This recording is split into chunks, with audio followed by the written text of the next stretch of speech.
అమ్మవారి కబరీబంధాన్ని కానీ ఎవరైనా దర్శనం చేసినట్లయితే ఉత్తర క్షణంలో వచ్చేటటువంటి అనుగ్రహం ఏమి అంటే కొన్ని కోట్ల కోట్ల జన్మల నుండి జీవుణ్ణి పట్టుకున్న అజ్ఞానము విచ్ఛిన్నమైపోతుంది. అమ్మవారి జుట్టుకు ఆ శక్తి ఉంది. లోకంలో హేయ వస్తువు జుట్టు.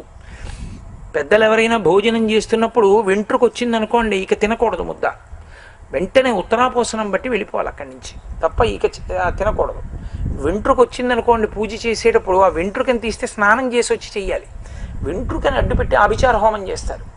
లోకంలో పరమపావనమైనటువంటి వెంట్రుక అని చెప్పగలిగినది ఒక్కటే ఒక్కటి ఉంది, ఏనుగు వెంట్రుక. ఏనుగు వెంట్రుక ఒక్కదానికే ఓ లక్షణం. ఇంట్లో పసిపిల్లవాడు జన్మిస్తే ఏనుగు వెంట్రుక తీసుకొచ్చి తావీజులో పెట్టి మెళ్ళ వేస్తారు, ఉంగరంలో. కానీ వాడికి దృష్టి దోషం ఉండదు. అలాగని దేవాలయాల్లో ఏనుగుల వెంట్రుకలు పీకు రాకూడదు. అడిగి ఏనుగు యజమాని అడిగి వెంట్రుక తెచ్చుకోవాలి, లేకపోతే అది దొంగ వస్తువు అవుతుంది. మార్నింగ్ వాక్ అని పేరెట్టుకుని కవరట్టుకుని వెళ్ళి ప్రతి వాడి ఇంట్లో పూలు కోసేసి పూజకు పట్టుకెళ్ళినట్టు ఉంటుంది. ఎందుకు ఆ పూలు కోసేయడం? పూజ అది ఈశ్వరుడికి తెలియదా? నువ్వు ఎంత దొంగతావా? వాడు ఆడవాడు పొద్దున్న లేచి ఇవన్నీ పట్టుకెళ్ళి పూజ, ఈశ్వరుడు పొంగిపోతాడా? నీ బుద్ధికి తోచద్దు కనీసం. పైగా చీకట్లో అలా వెడితే పట్టుకుంటారని మార్నింగ్ వాక్ వెళ్ళినట్టు వెడుతూ ఉండడం. ఏ ప్రారంధం కాకపోతే ఏమిటి? ఎవడు చెప్పాడు? నీ దగ్గర లేకపోతే పూలు ఈశ్వరుడు అడిగాడా? అక్షతలు వేవయా? గభీరే కాసారే విశతి విజనే ఘోర విపినే విశాలే శైలే చ భ్రమతి కుసుమార్థం జడమతే సమర్ప్యై చేతస్సరసిజముమానాదభవతే సుఖేనావస్థాతుం జనైహ నజానాతి కిమహో అంటారు శివానంద లహరిలో శంకర భగవత్పాదులు. ఎవడు దమ్మన్నాడు రా ఇవన్నీ? నీ మనస్సన్న పద్మం ఇవరా, ఈశ్వరుడు పొంగిపోతాడన్నారు. ఎవడు దమ్మన్నాడు ఈ పూలన్నీ? నువ్వు నిజాయితీగా తేగలిగితే తీసుకురా, మంచిదే. కాబట్టి ఆ కబరీబంధము కాని దర్శనమైందా అమ్మవారిది, ఉత్తర క్షణంలో అజ్ఞానపు చీకట్లు నశించిపోతాయి. కబరీబంధ దర్శనమైందా, భర్తకి ఎంత గండకాలం ఉన్నా సరే బయటకు వచ్చేస్తాడు. అమ్మవారి కబరీబంధ దర్శనమైందా, సమస్త ఐశ్వర్యము లభిస్తుంది. అంత గొప్ప కేశపాశం అమ్మవారిది. లోకంలో ఏ స్త్రీ కేశపాశం వంక పురుషుడు చూడకూడదు. కేశపాశాన్ని చూసి అభినందించకూడదు. ఆవిడ జుట్టు ఎలా ఉంటే నీకెందుకు? అసలు ఆడదాని కేశపాశం మీదకి పురుషుడి యొక్క దృష్టి వెళ్ళరాదు, మహాపాపహేతువు. ఆమె కామాక్షి స్వరూపిణి, అంతే. పరదేవత కొప్పు, అంతే. నీకెందుకు? అసలు దాని గురించి మాట్లాడకూడదు, ఎందుకంటే అది మోహకారణం. అస్సలు దాని గురించి ఎప్పుడైనా చూస్తే ఓ నా తల్లి కామాక్షి కొప్పు అనాలంతే, తప్ప ఇంకొక భావనతో అసలు ఆ కొప్పు వంక చూడకూడదని చెప్పారు. కానీ ఏనుగు వెంట్రుకంత గొప్పదై కూర్చుంది లోకంలో. అసలు వేదంలో చాలా ప్రశస్తమైందిగా చెప్పబడిన వాటిల్లో ఏనుగు ఒకటి. ఎందుకో తెలుసా అండి? ద్వైపం అని ఒకటి ఉన్నాయి ప్రాణులు. ద్వైపం అంటే రెండంచెల మీద పుచ్చుకోవాలి ఆహారాన్ని. ఒక అంచె మీద పుచ్చుకుంటే అది నీచ ప్రాణి అని గుర్తు. రెండంచెల మీద పుచ్చుకుందనుకోండి అది ఉత్కృష్ట ప్రాణి అని గుర్తు. ఒకే అంచెలో తీసుకోకూడదు. మనుష్యుడు ఉంటాడు, అమృతధార పడుతూ ఉంటుంది చేతిలోంచి, ఈశ్వరుడు అనుగ్రహిస్తాడు. అది అరిచేతికి తగలాలి. అందుకే అన్నాన్ని కలుపుకుని చేత్తో తినాలి. చెంచేటి కర్మ, నీ వేళ్ళు చేతిలో పడిపోయినట్టు చక్కగా కలుపుకుని చేత్తో తినాలి. ఆవిడ తినడానికి చెంచా ఎందుకు? ఏం చేత్తో విరుచుకు పెరుగులో ముంచుకు తినలేమేంటి? దానికి చెంచా ఎందుకు అసలు? దానికి ఓ ప్లాస్టిక్ చెంచా, అందులో పెద్ద ముక్క పెడితే అది ఊగుడు బెల్లలో ఊగిపోవడం. ఎందుకది? ఎవడ తినమన్నాడు దాంట్లో? నేను ఇది చెయ్యమైపోయింది, చక్కగా పెరుగులో ముంచుకు తినలేమేంటి? కాబట్టి చేతితో తిన్నప్పుడు రెండంచెలు, ఒక అంచెలో పట్టుకుంటారు, చేత్తో పైకెత్తి రెండో అంచెలో నోట్లో పెట్టుకుంటారు. కుక్క ఉందనుకోండి నోటితో కలియబడి తింటుంది. పంది ఉందనుకోండి నోటితో కలియబడి తినేస్తుంది, రెండో అంచెలో తినదు. రెండంచెలలో తినే ప్రాణులు మూడే. నేను చెప్పట్లేదు, వేదం చెప్పింది. కావాలంటే మీరు వేదమంత్రాలకు భాష్యాలు చదవండి. ఏనుగు రెండంచెల్లో తింటుంది, తొండంతో పుచ్చుకుంటుంది, నోట్లో పెట్టుకుంటుంది. కోతి చేత్తో పట్టుకుంటుంది, నోట్లో పెట్టుకుంటుంది. అందుకే వానరం ఎప్పుడు దేవాలయాన్ని ఆశ్రయిస్తుంది. కోతి మాంసం కానీ, కోతి చర్మం కానీ, కోతి ఎముకలు కానీ ఎందుకో పనికిరావు. అందుకే శాకాహారి, అందుకే అది పూజనీయమై ఉంటుంది. మూడవ వాడు మనుష్యుడు. వీళ్ళిద్దరూ ద్వైపం, పవిత్ర ప్రాణి అని గుర్తు ఏంటంటే చేతితో రెండంచెల్లో తినాలి. మళ్ళీ చేతితో ఇంకోటట్టుకు తిన్నాడు అంటే వాడిలో రాక్షస ప్రవృత్తి ఉంది అని గుర్తు. చక్కగా తినవలసిన దాన్ని పట్టుకుని ఇలా 4 మొనలున్నవేవో తీసుకొచ్చి గుచ్చి ఎత్తి నోట్లో పెట్టుకోవడం ఏంటి? నువ్వేమన్నా వాతాపివా, ఇల్వలుడివా, లేకపోతే రామాయణంలో మారీచుడివా? ఎందుకు అవన్నీ ఏమిటి? భోజనం చేసేవాడికి అవన్నీ ఎందుకు? అది ఆచమన పాత్ర, ఉద్ధరిణ, ఎందుకు అవన్నీ నీకు? నీ చెయ్యి చాలు, విస్తరి చాలు. పరమేశ్వరుడు నిన్ను అనుగ్రహించాడు. ఇవన్నీ మానేసి ఉత్కృష్ట ప్రాణిగా పుట్టి కూడా ఏమా దరిద్రం నీకు? అంటే ద్వైపం. పుచ్చుకుంటే రెండంచెలు, ఇస్తే మూడో కంటికి తెలియకూడదు, ఒక అంచెలో ఇచ్చేయాలి. నాకు ఇద్దాం అనిపించింది అనుకోండి, ఇక మళ్ళీ కాసేపు ఆలోచించకూడదు. ఎందుకంటే పోన్లే ఇంకా ఎవరికన్నా ఇస్తే ఇది అని ఆలోచన వస్తుంది. ఇద్దాం, వెంటనే తీసి ఇచ్చేయాలంతే. ఇచ్చేటప్పుడు ఒక అంచెలో ఇస్తాడు, పుచ్చుకునేటప్పుడు రెండంచెల్లో పుచ్చుకోవాలి లోపలికి. అంటే తీసుకుంటే అంత జాగ్రత్తగా తీసుకోవాలి. ఎక్కడ పడితే అక్కడ ఏది పడితే అది పుచ్చేసుకోకూడదు. ఇస్తే ఆలోచించకుండా ఇచ్చేయాలి. అది నేర్పుతుంది వేదం. అది ఉత్కృష్ట ప్రాణి అని గుర్తు. ఏనుగు అలా ఇస్తుంది. అందుకే ఏనుగు ఇవ్వాలనుకుంది అనుకోండి, ఆశీర్వచనం తొండం ఎత్తి ఇలా పెట్టేస్తుంది ఒకసారి. రెండో అంచె ఉండదు దానికి. తిందనుకోండి రెండంచెల్లో తింటుంది. అందుకని అది వాహనమైంది ఈశ్వరుడికి. కాబట్టి కబరీబంధము, అమ్మవారి కేశపాశం మాత్రం ప్రయత్నపూర్వక ధ్యానం చెయ్యాలి. మీకు కరచరణాదులతో కూడిన ఏ మూర్తి దేవాలయంలో ఉన్నా మీరు వెనక్కి వెళ్ళకూడదు. ఒక్క అర్చకులే పెడతారు. మిగిలిన వారు ఎవ్వరూ వెనక్కి వెళ్ళి పూజ చేయకూడదు. పృష్ఠభాగ పూజ లేదు కరచరణాదులతో ఉన్న మూర్తులకు. అన్ని వేపుల నుంచి పూజ ఉన్నది ఒక్కరికే, శివలింగానికి ఒక్కదానికే ఉంది. ఎందుకని? ఆయన 5 ముఖాలతో ఉంటాడు. సజ్జోజాత అఘోర తత్పురుష వామదేవ ఈశానములు. ఎటు కూర్చునైనా అభిషేకం చేయొచ్చు, ఎటు కూర్చునైనా పూజ చేయొచ్చు. అమ్మవారి కబరీబంధం ఎలా కనపడుతుంది? అంత గొప్పదైనా మీరు వెళ్ళి చూడగలరా అమ్మవారి కబరీబంధాన్ని? 2వ పరిమితి ఒకటి ఉంది. అది కిరీటంలోకి వెళ్ళిపోతుంది. ఎందుకంటే జుట్టు చివర ముడి లేకుండా జుట్టు విప్పుకుని ఉందనుకోండి, శోకము దరిద్రము ఆవహిస్తాయి ఆ ఇంటిని. మీరు నన్ను మన్నించగలిగితే ఒక్క మాట చెప్తాను. ధర్మశాస్త్రంలో ఒక మాట ఉంది, లోకంలో ఉండేటటువంటి జాడ్యములన్నీ అంకురించడం ఇప్పుడు ప్రారంభం అవుతుందని చెప్పారంటే, స్త్రీ కేశపాశం జట కింద వేసుకోవడం, కబరీబంధం వేసుకోవడం మానేసి మగవాడిలా కత్తిరించుకుని విరజిమ్ముకు తెరవడం మొదలుపెట్టిన తర్వాత లోకాలకి ఉపద్రవాలు మొదలవుతాయని చెప్పారు కలిలక్షణం. కాబట్టి కబరీబంధము వేసుకుని ఉంటారు. కబరీబంధము మంగళహేతు, లక్ష్మీహేతు. ఇక్కడ బొట్టు పెట్టుకుని కబరీబంధం వేసుకుంటారు. అందుకే ఇక్కడ బొట్టు ముందా ఇక్కడ బొట్టు ముందా అంటే ఇక్కడ బొట్టే ముందు. స్నానం చేసి ఇక్కడ బొట్టు పెట్టుకుని బయటకు వస్తారు, బయటకు వచ్చి ఇక్కడ బొట్టు పెట్టుకుంటారు. కంచన కాంచీ తిలకం అంటారు మూకశంకర్లు. కాబట్టి అమ్మవారి కబరీబంధాన్ని మీరు చూడడం అసలు కుదురుతుందా? కిరీటం తీయచ్చా? మనం తీయకూడదు. చూడగలమా? చూడలేం. మరి ఎలా కనపడుతుంది? ఒక్క ధ్యానంలో కనపడుతుంది. ధ్యానంలో చూడాలి అంటే అసలు ఇలా ఉంటుందని ఒకటి తెలిసి ఉండాలా? దానికి ఒక చిన్న విషయాన్ని అందించి విడిచిపెట్టాడు వ్యాసుడు. అంత గొప్పది కాబట్టే 2 సార్లు వాడాడు ఆయన. చంపకాశోక పున్నాగ సౌగంధిక లసత్కచ అని ఒకసారి అన్నాడు. ఇంకొకసారి నీల చికురా అన్నాడు. నీల చికురా అంటే నల్లని వెంట్రుకలు కలిగినది అని. ఎందుకలా? నల్లటి వెంట్రుకలు ఉంటే ఏమిటండి, తెల్లటి వెంట్రుకలు ఉంటే ఏమిటండి, ఎందుకంటే రంగు చెప్పడం జుత్తుది అని మీకు అనుమానం రావచ్చు. వ్యాసుడు అమాయకుడు కాడు, నారాయణ స్వరూపుడు. ఆయన ఎందుకు చెప్పాడంటే, అమ్మవారు పూర్వజ. ఈ లోకంలో ఏ ఉన్నాయనుకుంటున్నావో వాటన్నిటికన్నా ముందు ఆవిడుంది. కాబట్టి మరి ఇప్పుడు వృద్ధురాలు అయిపోయి ఉండాలిగా. కాబట్టి ఆవిడ జుట్టు తెల్లబడి ఉండాలిగా. ఆమె జుట్టు తెల్లగా ఉంటుందని కదా మనం ధ్యానం చేస్తాం అనుకుంటావేమో, తప్పు. అలా చేయకూడదు. అమ్మవారి జుట్టు నల్లగానే ఉంటుంది. ఎందుకు ఉంటుంది అంటే, మీరు నేను కాలమునకు వశమైపోయి పరిణామశీలమై మార్పు చెందుతాం, జుట్టు తెల్లబడుతుంది. ఈశ్వరుడు జుట్టు ఎందుకు తెలుపు చేస్తాడంటే, వ్యామోహము కేశముల మీద ఉంటుంది. చొక్కాకి గుండీలన్నా పెట్టుకోవడేమో కానీ జుట్టు దువ్వుకోకుండా వెళ్ళడు. ఏమో ఉత్తరీయం జారిపోయి గబుక్కుని ఏ బురదలో ఉన్నా పడుతుందేమో అని ఇంకో ఉత్తరీయం ఏం సంచిలో పెట్టుకోడు. ఓ చిన్న దువ్వెన్న మొక్క పెట్టుకుంటాడు జేబులో. దాని మీద అంత వ్యామోహం. ఏదో సహజ కవచ కుండలాలతో పుట్టినట్టు ఓ దువ్వెన్న మొక్క, ఓ సెల్ ఫోను, ఈ 2 ఉండాలి ప్రతివాడికి. అవి లేకపోతే అవి బాబా అదేదో మనుష్య జన్మ కానట్టు ఉంటారు. దేవాలయానికి పురాణ ప్రవచనానికి కూడా అది ఉండాలి. కాబట్టి జుట్టు మీద వ్యామోహం అది తెలుపు చేస్తాడు ఈశ్వరుడు. అది చూడండి, వార్నింగ్ బెల్ అని కొడతారు పరీక్షలో. ఇంకో కొంచెం టైమే ఉంది, ఏమైనా రాసుకోవలసి ఉంటే బాగా నిష్ట పెట్టి రాసేసుకోండి. అలా వార్నింగ్ బెల్ కొట్టాడని గుర్తు వెళ్ళిపోవడానికి సిద్ధపడిపోతుంది. అందుకే ఇది పెరగగలిగిన నాళ్ళు దీనికి శరీరం అని పేరు. ఇది జుట్టు తెల్లబడిపోతోంది అంటే ఇక దీన్ని శరీరం అనకూడదు, దేహం. ఇది దహింపబడడానికి సిద్ధపడిపోతోందని గుర్తు. అంటే ఇది నశించిపోతానికి సిద్ధపడిపోతోంది. ఇది ఒకసారి నశించిపోయిందా ఇక నీకు లేదు వస్తువు, ఇక నీకు ఉపకరణం లేదు, ఇక నువ్వు గుళ్ళోకి రాలేవు, ఇక ప్రవచనం వినలేవు, ఇక రామాయణం చదవలేవు, సంధ్యావందనం చేయలేవు, గాయత్రి చేయలేవు, ఏం చదువుకోలేవు, ఏ ధర్మానుష్ఠానం చేయలేవు. ఎందుకంటే మిగిలిన ప్రాణులకి ధర్మం లేదు. అందుకని దీన్ని తొందరగా వాడుకోవడం మొదలుపెట్టేయి. సాధ్యమైనంత తొందరగా దీంతో మంచి పనులు చేసేయి. దీపం ఉండగా ఇల్లు చక్కబెట్టేయి.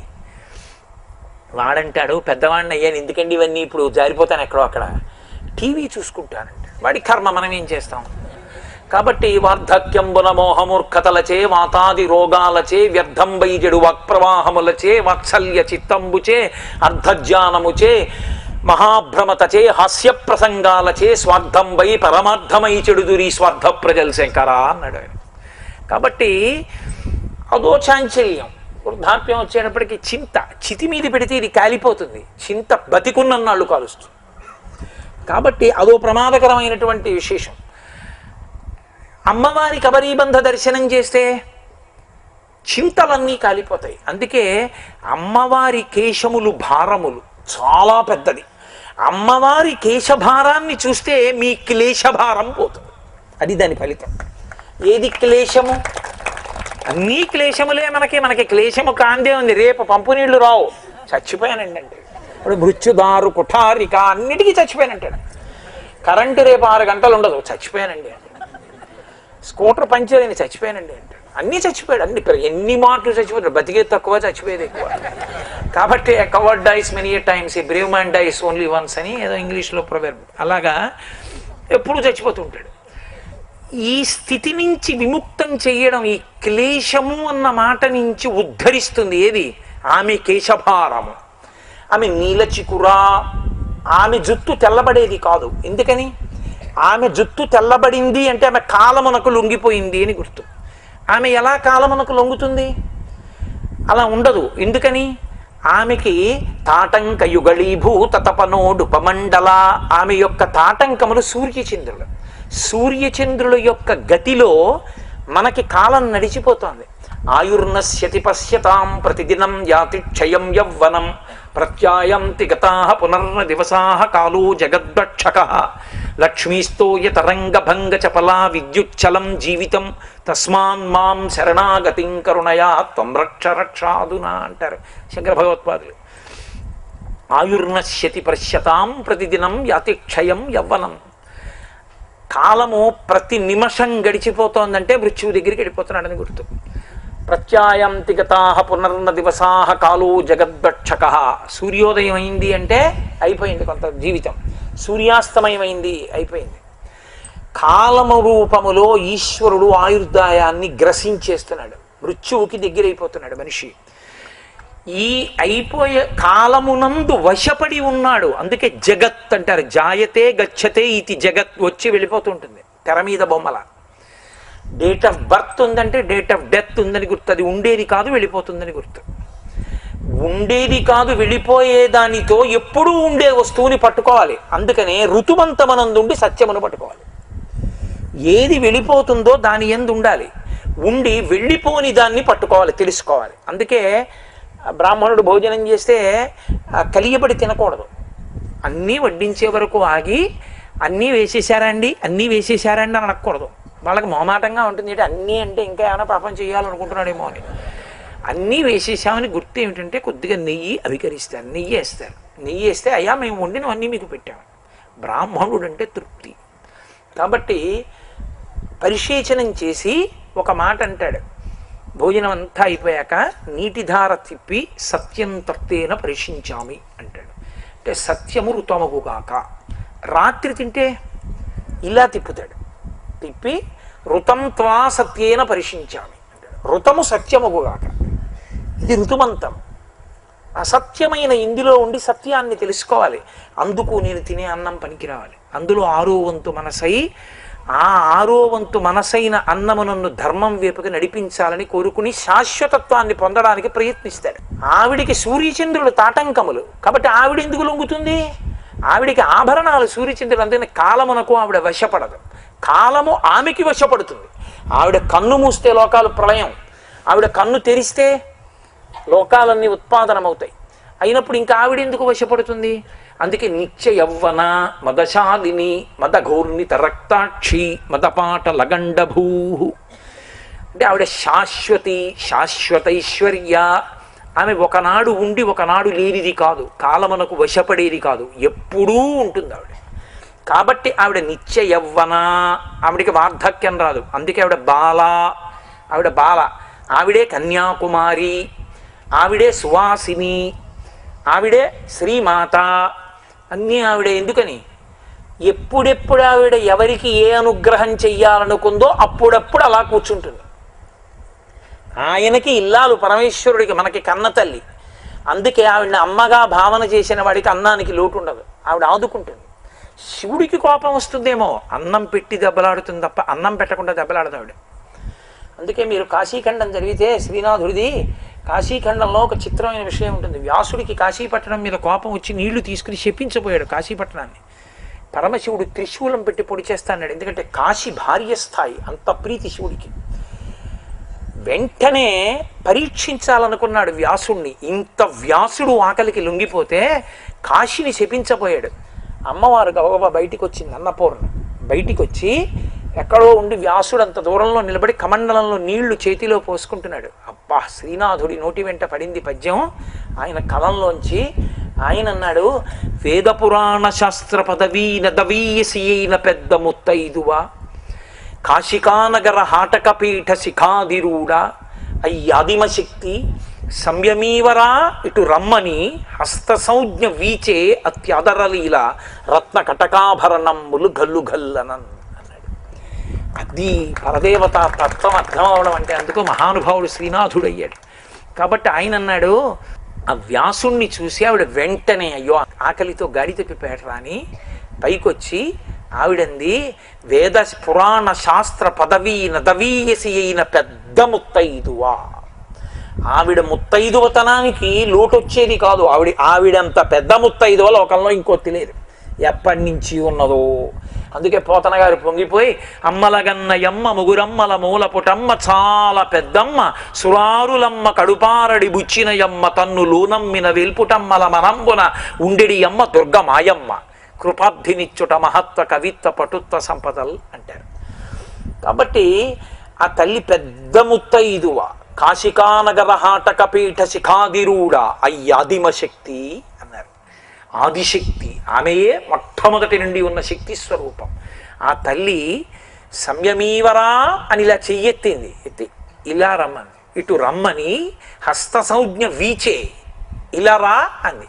ఇలా రా అంటే శ్రీనాథుడికి ఆవిడ చేతి కంకణముల, రత్న కంకణముల యొక్క చెప్పుడు వినపడింది. వెంటనే అన్నాడు, రత్న కటకాభరణములు గల్లు గల్లనన్. అది దర్శనం అంటే, అది కవిత్వం అంటే. అది పోతన గారు అనుభవించాడు మహానుభావుడు. వామన పురాణంలో బ్రహ్మచారిగా ఉన్న వామనమూర్తి కాళ్ళు జాపారు కడగడానికి. బలిదైచ్చేంద్రకరద్వయీ కృతజల ప్రక్షాళన వ్యాప్తికిం జలజాతాక్షుడు సాచ యోగి సుమన సంప్రార్థిత శ్రీదమున్ కలితానమ్ర రమాలలాట పదవీ కస్తూరికాషాదమున్ నలినామోదము రత్ననూపురము నానావేదమున్ పాదమున్ అన్నారు పోతన గారు. బ్రహ్మచారిగా వామనమూర్తిగా ఉన్న విష్ణువు కాలు చాపి బంగారు పళ్ళెంలో పెడితే దాని మీద లక్ష్మీదేవి నొసటన ఉన్న కస్తూరి తిలక ముద్ర నాకు కనపడింది అన్నారు ఆవిడ. నిత్యానపాయని. ఆయన బ్రహ్మచారిగా ఉన్న ఆవిడ వదలదు, పొద్దున్నే నమస్కరించింది. అది కవిత్వం, అది దర్శనం. వాళ్ళు మహాపురుషులు. అందుకే ఆ కవిత్వాలు కాలగతిలో అలా నిలబడిపోయి మార్గదర్శకములు, ఉద్ధరణ హేతువులయ్యాయి. హరినామస్తుతి చేయు కావ్యము సువర్ణాంభోజి హంసావళీ సురుచిభ్రాచితమై మానస సరస్ఫూర్తిన్ వెలుంగొందు.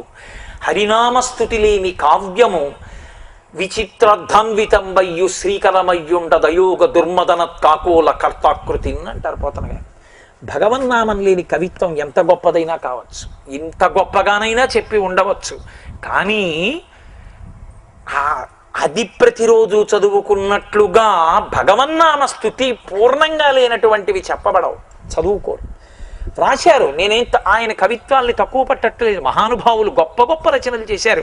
కానీ నిత్యపారాయణ చేస్తున్నామా? పెద్దనగారు చేయలేదా మనుచరిత్ర? నేను మనుచరిత్రని తక్కువ చేసి మాట్లాడుతున్నానని మీరు అనుకోకూడదు. కానీ అదేమన్నా నిత్యపారాయణ చేస్తాం దాన్ని.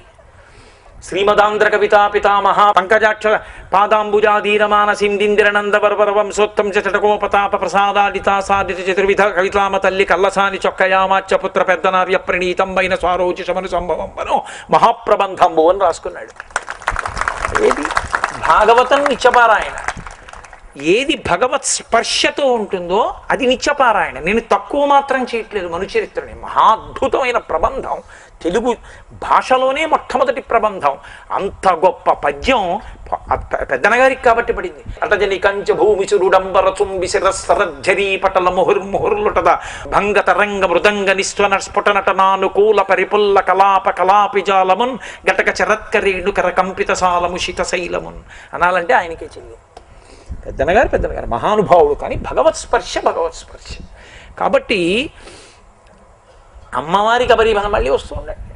అదో ఊయల ఎటో పోతూ ఉంటాను, వస్తూ ఉంటాను. కాబట్టి ఆ కబరీబంధం నీలచికురా నల్లగా ఉంటుంది ఆవిడ జుత్తు. ఎందుకని ఆవిడ కాలమునకు వశపడే తల్లి కాదు. ఇది తెలిసి నువ్వు ధ్యానం చెయ్యాలి. ఇవి రెండు ఆయన అందించాడు మీకు.